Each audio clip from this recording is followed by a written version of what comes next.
افضلیت سیدنا ابو بکر صدیق رضی اللہ تعالیٰ عنہ پر ہم روز اول سے تادم آخر قائم ہے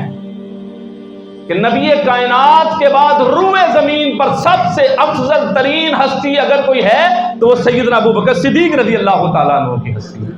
نماز اور حج یہ مسلمانوں کی اجتماعی عبادت ہے، اور رسالت کائنات نے اپنی حیات طیبہ میں، اپنی موجودگی میں 17 نمازیں پڑھانے کی جس کو اجازت دی ہے وہ سیدنا ابو بکر صدیق ہیں، اور حج کے موقع پر، پہلے حج کے موقع پر جن کو امیر بنا کے بھیجا گیا وہ بھی سیدنا ابو بکر صدیق رضی اللہ تعالیٰ عنہ ہیں۔ بڑی باتوں میں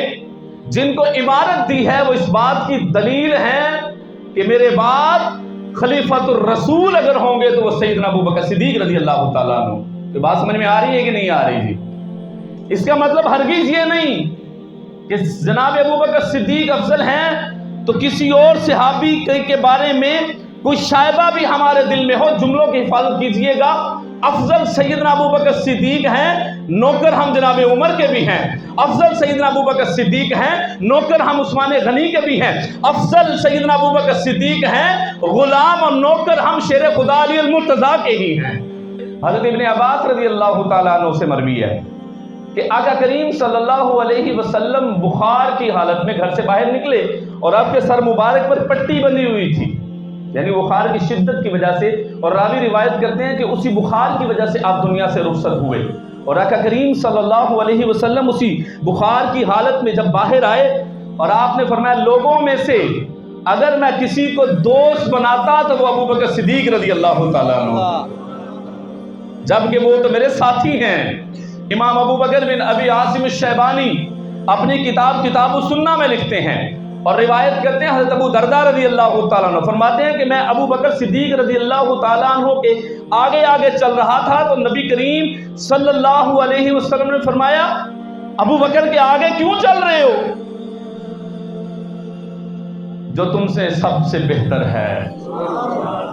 تم اس کے آگے چلتے ہو جو تم میں سب سے بہتر ہے۔ پھر فرمایا جتنے لوگوں پر سورج طلوع ہوتا ہے ان میں سے سب سے افضل ترین اگر کوئی شخص ہے تو وہ ابو بکر صدیق رضی اللہ تعالیٰ عنہ۔